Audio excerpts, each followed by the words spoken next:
வணக்கம், வாழ்க வளமுடன். நான் உங்கள் ஜோதிடர் மாணிக்கவாசகம் பேசுகிறேன். சுக்லாம் வரதம் விஷ்ணு சசிவர்ணம் சதுர்புஜம் பிரசன்னமதனம் தியாயே சர்வ விக்னோபசாந்தாய் ஓம் தத் குசை பக்கரந்தன் தன்னோ விந்தி குசை ஓம் ஸ்ரீம் க்ரீம் க்ளீம் க்ளோம் கம் கணபதியே நமக ஓம் ஆதித்யாய சோமாய மங்களாய புதயச குரு சுக்கிர சனிப்பெச்ச ராகாவக்கியாதம் ஓம் ஸ்ரீம் க்ளீம் பஞ்சபூத விசேஷிய ஓம் அங்குரங்கு பஞ்சபூத விசேஷிய ஓம் லங்கு வங்கு பஞ்சபூத விசேஷிய ஓம் நங்கு மங்கு பஞ்சபூத விசேஷிய சுவாகா.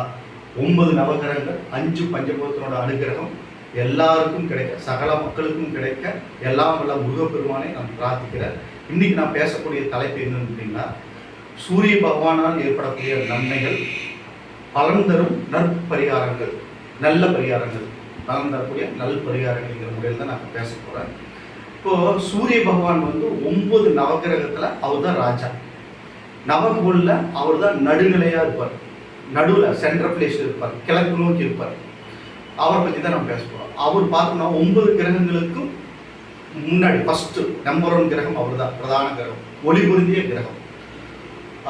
அவர் ஜாதகத்தில் தகப்பன் காரகன் பிதுர்காரகன் சொல்லப்படுறாங்க.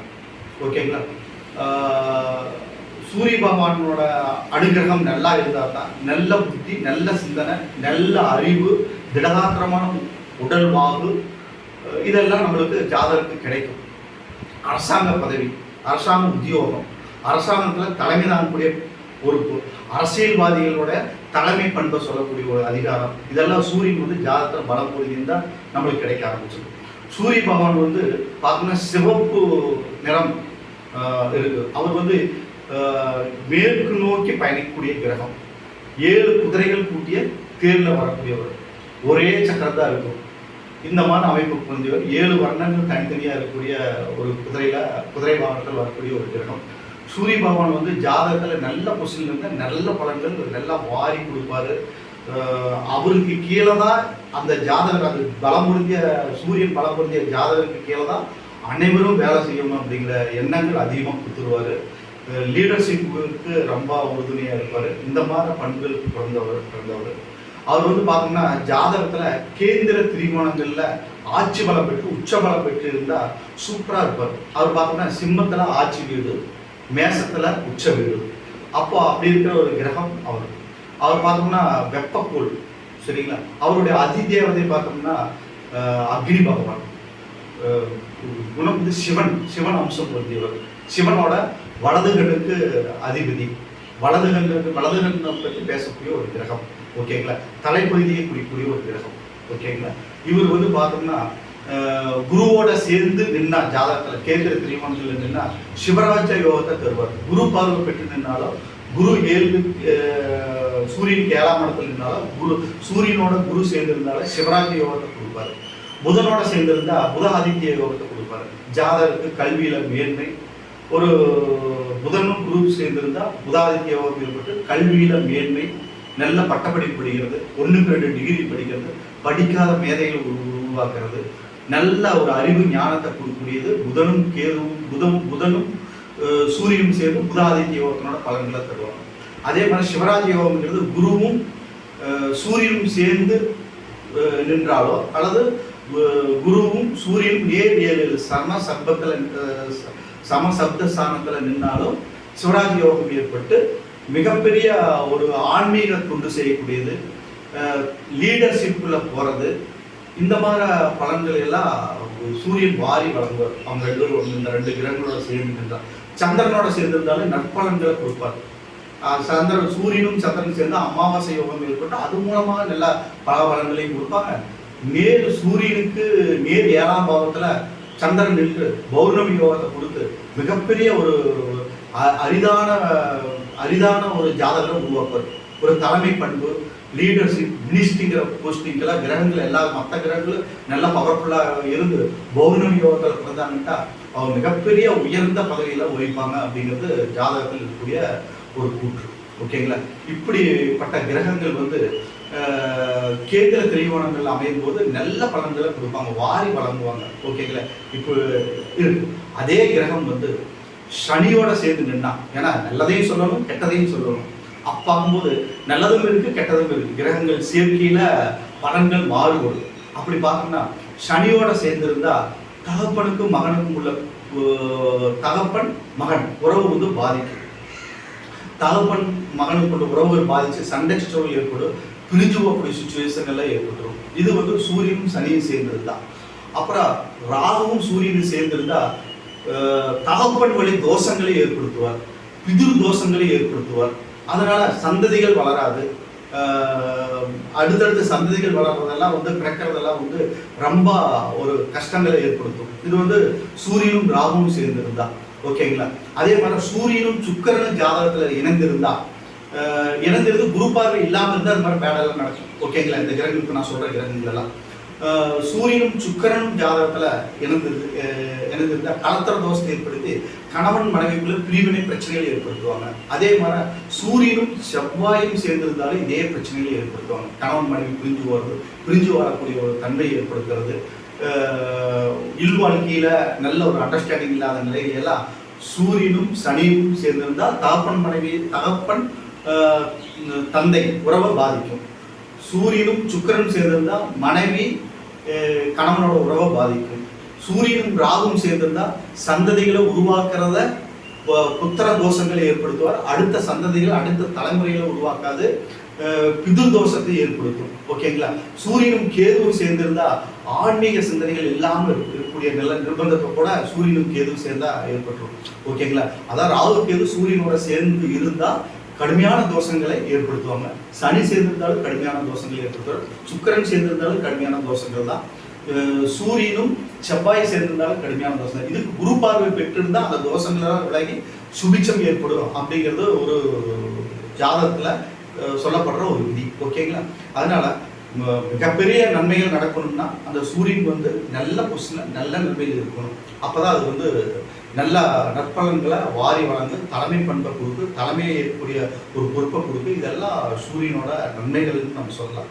அப்போ நன்மைகளாகட்டும் தீமைகளாகட்டும் இப்போ நான் சொல்ற பரிகாரங்களை செஞ்சோம்ட்டா நற்பலன்கள் ஜாதகத்துல அதிகமா வாரி வழங்கக்கூடிய நிலைமையில சூரியன் இருந்தாருன்னா நான் சொல்லக்கூடிய பலன்களை பரிகாரங்களை நீங்க செஞ்சீங்கன்னா அதிக நற்பலன்கள் உங்களுக்கு கிடைக்கும்.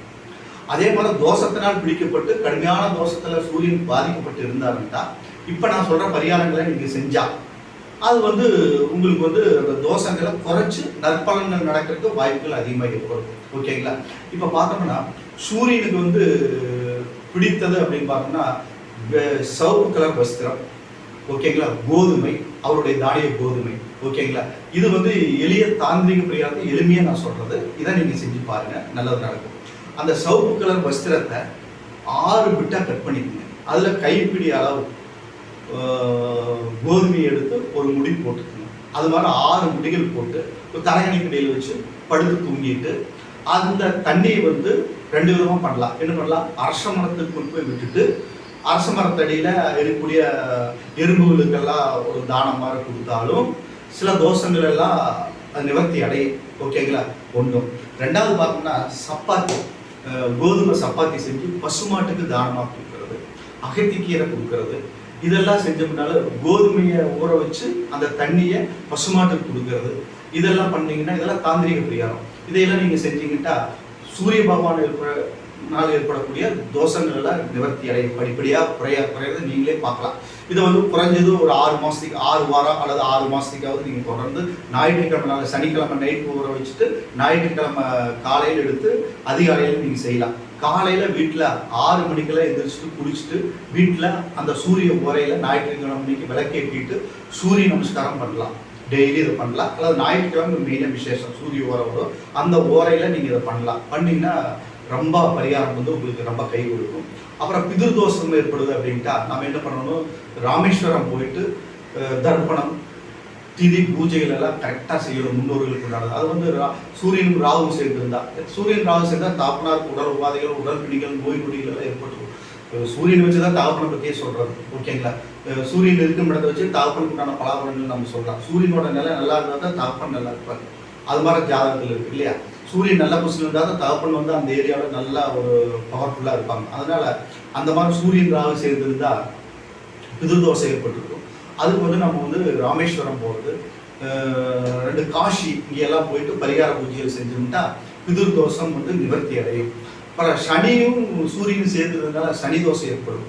இதுக்கு வந்து நம்ம என்ன பண்ணுறது, திருநள்ளாறு போய் பரிகார பூஜைகள் செய்கிறது. திருநள்ளாறு கோயிலில் போயிட்டு 9 எள்விளக்கு ஏற்றி பரிகார பூஜைகள் செய்கிறது. அப்புறம் ரெண்டாவது வந்து சூரியநாராயணன் கோயிலுக்கு போகிறது. சூரியநாராயணன் கோயிலில் வந்து கோயில் பரிகாரத்தை நான் சொல்லிட்டு இருக்கிறேன். சூரியநாராயணன் கோயிலில் போயிட்டு கோயிலில் வந்து உங்களுடைய வயசு எத்தனையோ அத்தனை விளக்கு அங்கே ஏற்றணும். சூரியநாராயணன் கோயிலில் உங்களுடைய வயசு, ஆடுதுறை பக்கத்தில் சூரியநாராயணன் கோயிலில் உங்களுடைய வயது எத்தனையோ அத்தனை விளக்கு அங்கே ஏற்றணும். அப்புறம் ரெண்டாவது வந்து அங்கே சூரியனை சுற்றி 9 கிரகங்களும் இருக்கும். 9 கிரகங்களில் சனி ஒவ்வொருவருக்கெல்லாம் மற்ற கிரகங்களுக்கெல்லாம் நெய் தீபம் ஏற்றுங்க. சரிங்களா? மெயின் இன்னொன்று கோல் வினை தீர்த்த விநாயகர் அங்கே இருப்பார். அவருக்கு ஃபர்ஸ்ட் ஒரு விளக்கு ஏற்றிடுங்க.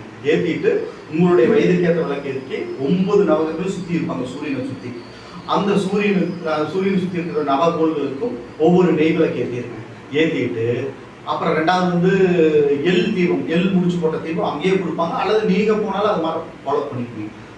எள் முடிச்சு போட்ட தீபத்தை சனீஸ்வர பகவானுக்கு உங்கள் தலையை சுற்றி ஏற்றி வைங்க. ஓகேங்களா? விளக்கேற்ற இடத்துல உங்கள் வயசுக்கு ஏற்ற விளக்கு அந்தந்த கிரகத்துக்கு பக்கத்தில் போய் பிரார்த்தனை பண்ணி கொண்டாந்து கூட விளக்கேற்ற இடத்துல நீங்கள் வச்சிடலாம்.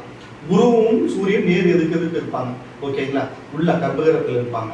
அவங்களுக்கு வந்து வெளியவே நீங்கள் முன்னாடி கொடிமரத்தாண்ட தீபாரதனை மாதிரி காமிச்சிட்டு விளக்கேற்றி தீபாரதனை மாதிரி காமிச்சிட்டு அப்புறம் கொண்டு போய் விளக்கேற்ற இடத்துல கூட நீங்கள் வச்சிடலாம். வச்சுட்டு சூரியனுக்கும் குருவுக்கும் ஒரு அர்ச்சனை தட்டு வாங்கிட்டு போயிருங்க. 2 அர்ச்சனை தட்டை வாங்கிட்டு போயிட்டு அங்கே உங்கள் பேரில் உங்கள் குடும்ப பேரில் எல்லாரும் பேரில் அர்ச்சனை பண்ணிட்டு வாங்க.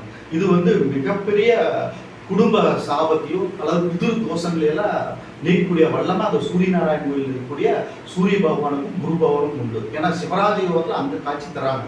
சூரியனும் குருவும் சேர்ந்திருந்தா சிவராஜ யோகம், சூரியனும் குருவும் நேர் பார்த்தா சிவராஜ யோகம். அந்த அமைப்புல தான் அங்க சூரியநாராயணன் கோயில் இருக்காங்க. அதனால மிகப்பெரிய பிளஸ் அங்க. அதனால அங்க அந்த சூரியநாராயணன் கோயிலுக்கு போயிட்டு இந்த பரிகாரத்தை நீங்க செய்யறது மிகப்பெரிய அற்புதமான பலாபலங்களை உங்களுக்கு தரும். ஓகேங்களா? அதனால மறக்காம சூரியநாராயணன் கோயில், ஆடுதுறையில் இருக்கிற சூரியநாராயணன் கோயில போய் தரிசனம் பண்ணிட்டு வந்துருங்க. சூரியனால் ஏற்படக்கூடிய சகல தோஷங்களை நிவர்த்தி அடைந்து மிகப்பெரிய முன்னேற்ற பாதைக்குள்ள போகும். சூரியனால் ஏற்படக்கூடிய யோகங்கள் இருந்தாலும் கூட அது ரெட்டிப்பா நம்மளுக்கு தரும். அங்கே சூரியநாராயணன் கோயில் போயிட்டு ஞாயிற்றுக்கிழமைக்கு வழிபாடு செய்யறது. காலையில 6லிருந்து 7 மணிக்குள்ள சூரியநாராயணன் கோயில் இந்த பரிகாரத்தை நீங்க முடிக்கிற மாதிரி பாருங்க. ஏன்னா சூரிய ஓரைகள் பண்றது ரொம்ப ரொம்ப பெஸ்ட்.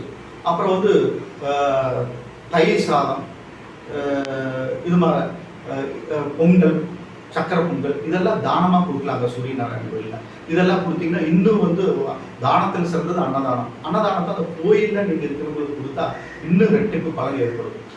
செந்தாமரை மலர், சவுப்பு வஸ்திரம் இதெல்லாம் பல மக்களை வச்சு வஸ்திரத்தோடு வச்சு அர்ச்சனை பண்ணுறது ரொம்ப சிறப்பு. அதை நீங்கள் பண்ணுங்கள் முறையாக. அந்த கோயில் என்ன வழிபாடோ அதை முறையாக பண்ணுங்கள். அப்புறம் தாந்திரிக பரிகாரம் இங்கே நீங்கள் பண்ணுறது பண்ணிக்கோங்க. பக்கத்தில் நம்ம சூரியநாராயணன் கோயில் போக முடியல, போகிறதுக்கு ரொம்ப லேட் ஆகும், இப்போவே நம்மளால போக முடியல அப்படின்னு உங்களுக்கு தோணுச்சு அப்படின்னா பக்கத்தில் பாடல் பெற்ற சிவஸ்தலம், அப்பர் சுந்தரம், மாணிக்கவாசகர் இவங்க பாடல் பெற்ற சிவஸ்தலங்களுக்கு போங்க. அங்கே சிவனை நல்லா மனமுறிய பிரார்த்தனை பண்ணி சிவனுக்கு ஒரு விளக்கு ஏற்றுங்க, அம்பாளுக்கு ஒரு விளக்கு ஏற்றுங்க. அப்புறம் நவகிரகத்துக்கு 9 கிரகத்துக்கு ஞாயிற்றுக்கிழமைக்கு நெய் விளக்கு ஏற்றுங்க. சனீஸ்வர பகவானுக்கு மட்டும் எள் தீபம் 1, 8 நெய் விளக்கு, ஒரு எள் விளக்கு முடிச்சு போட்ட விளக்கு ஏற்றி அந்த நவகிரகத்தை சுற்றி வந்துட்டு எல்லா தீபாவளி கட்டமாக உங்கள் கையாலேயே காமிச்சிட்டு கொண்டாந்து விளக்கேற்ற இடத்துல நீங்கள் வச்சுட்டு மனமுருகி நல்லா பிரார்த்தனை பண்ணிட்டு சூரிய பகவானை வாங்க. ஏன்னா விளக்கேற்றுறதா கோயிலுக்கு போய் நீங்கள் விளக்கேற்றுனீங்கன்னா அங்கே கோயிலில் விளக்கேற்றும் போது உங்களுடைய வாழ்க்கையும் ஒளிபுரிந்திய வாழ்க்கையாக மாறும். அதனால விளக்கேற்றுறது ரொம்ப ரொம்ப ஸ்பெஷல். அதே மாதிரி வீட்லேயும் விளக்கேற்றணும், கோயிலையும் விளக்கேற்றணும். வீடு பூஜை ரூம் நல்லா சுத்தமாக வச்சுக்கணும். 6லிருந்து 7 மணிக்குள்ள நீங்கள் குளிச்சுட்டு விளக்கேற்றிடணும். ஞாயிற்றுக்கிழமைக்கு சூரிய நமஸ்காரம் பண்ணி இருக்கணும். பக்கத்தில் இருக்கிற ஞாயிற்றுக்கிழமைக்கு பக்கத்தில் இருக்கிற சிவன் கோயிலுக்கு போயிட்டு சிவன் அம்பாளுக்கு விளக்கேற்றிட்டு நவகிரகத்தில் இருக்கக்கூடிய சூரிய பகவானுக்கும் விளக்கேற்றிட்டு 9 கிரகத்துக்கும் விளக்கேற்றணும். ஏற்றிட்டு 9 முறை வலம் வந்து நல்லா உட்காந்து அந்த இடத்துல கொடிமரத்தான விழுந்து நமஸ்காரம் பண்ணிட்டு ஏதாவது ஒரு இடத்துல போய் உட்காந்து சிவன் கோயிலில் ஒரு இடத்துல உட்காந்து நல்லா தியானம் பண்ணிட்டு வாங்க. நீங்கள் என்னென்ன கோயிலில் சிவனை எங்கெங்கே எப்படி நீங்கள் தரிசனம் பண்ணீங்களோ அதையெல்லாம் உட்காந்து தியானம் பண்ணிட்டு வாங்க. வந்தீங்கன்னா உங்களுடைய வாழ்க்கை ரொம்ப அற்புதமான முன்னேற்றங்கள் ஏற்படும்.